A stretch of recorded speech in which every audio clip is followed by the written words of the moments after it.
everyone, my name is Hannah Holman.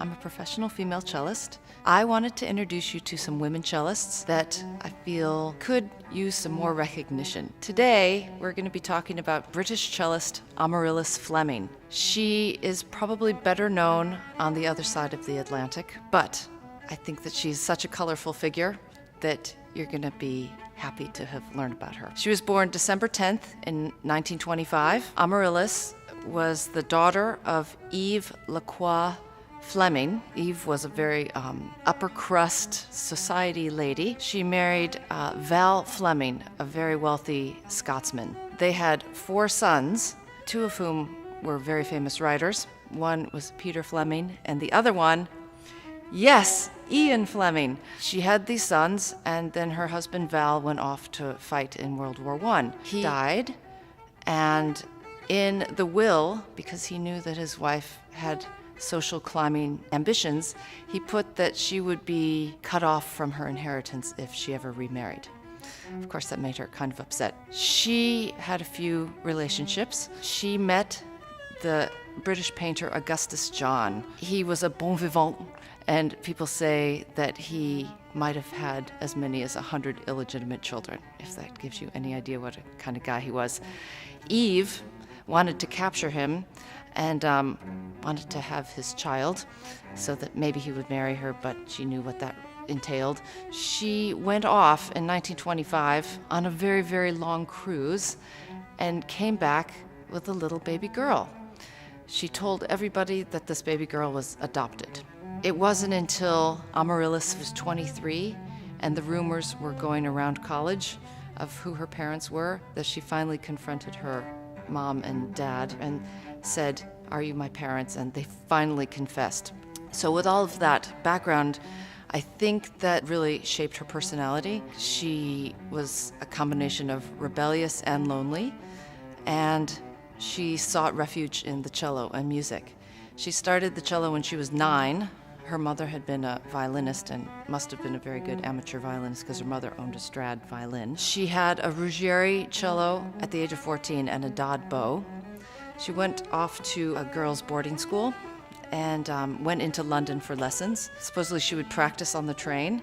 She would put food around her on the cabin of the train so that people would not bother her while she was practicing because it looked like she had thrown up. So she got to the Royal College of Music in London at the age of 18, and at the same time she met cellist Pierre Fournier, really prominent, amazing, gorgeous French cellist. She heard him play, she fell in love with his playing, then she went on to study with him, and in fact, they ended up having a 10-year affair that started when she was 18. Her mother did not find out about this for quite some time, and when she did, she put one of her half-brothers onto Fournier, and I guess it scared something out of him, and that did temporarily stop the relationship.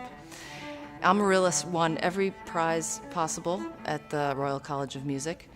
She had some amazing teachers. She also studied in Portugal with Madame Sugia, who we will also investigate in a later episode of Women Cellists. Sugia was quite a force and changed Amaryllis's bow hold and mostly messed with her bow a lot, I guess, and so Amaryllis kind of felt like she lost her voice.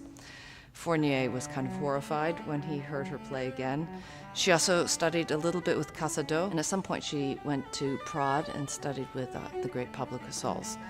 She was doing great. She won the Queen's Prize, which led her to do her Wigmore Hall debut. She also did her prom debut with the Elgar Cello Concerto. Seems like lots of our ladies like playing the Elgar Cello Concerto. She then went on to Munich and won the Munich competition. After winning all these prizes, she could have gone on to have a big solo career, and in fact she did, but she delayed it a little bit. The British cellist Joan Dixon introduced her to cello teacher Minardi, and she went to study with him, and he encouraged her to learn more about the physics of playing the cello by encouraging her to practice naked in the mirror. She was always into chamber music. She formed many trios, piano trios, string trios, and guitar trios.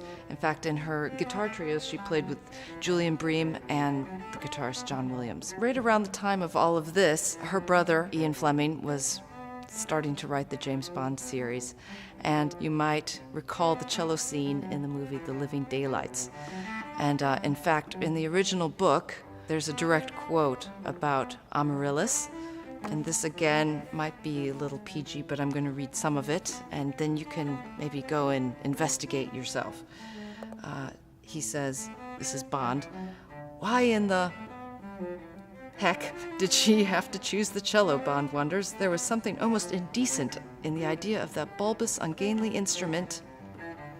Blank, blank, blank. Of course, Sugia had managed to look elegant. There's Sugia again. And so did that girl, Amaryllis somebody. But they should invent a way to play the beep thing side saddle. So there you go. And we talked about playing the cello side saddle. They actually did that. She, at this time, met an instrument dealer named E.M.W. Paul, and they became very good friends. She never married. She was supposedly very wild, flame-colored hair, femme fatale, so I'm sure, she had many relationships, but she never got married. But she became really dear friends with this instrument dealer named E.M.W. Paul, or he just became known as Paul. Paul convinced her to sell her Ruggieri cello and the Dodd bow. After selling the Ruggieri and the Dodd, she got a Guarneri cello, and then 2 years later, she got a Stradivarius cello made in 1717.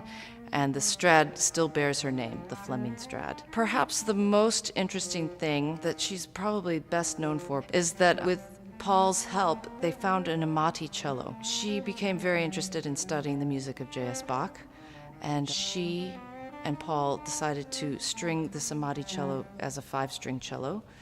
And so she practiced a lot, and she actually recorded and performed a lot the Bach Sixth Suite as it was meant to be, played on a 5-string cello. And I think she was the first person to perform the Sixth Suite on a 5-string cello. She also was amongst the first person to play the Fifth Suite tuned down, where the A string is tuned to a G, again as Bach wrote it. I have read that the BBC has a recording of her playing all 6 suites, but if you look for her recordings, there actually aren't that many. There's a few of her playing trios, in guitar trios especially, but I think she was such a perfectionist that she really didn't like the recording studio, and she believed that music should be experienced live. So her Bach recordings have never been released, but maybe someday we will hear her Bach. She ended up teaching at the Royal College of Music, where she had once studied. Actually, the big concert hall there is named in her honor. It's called the Amaryllis Fleming Hall. She died July 27th, 1999, not that long ago. There's a little snapshot of our colorful British cellist Amaryllis Fleming. Check her out more by reading this great biography by Fergus Fleming about her and listening to some of her few recordings that exist.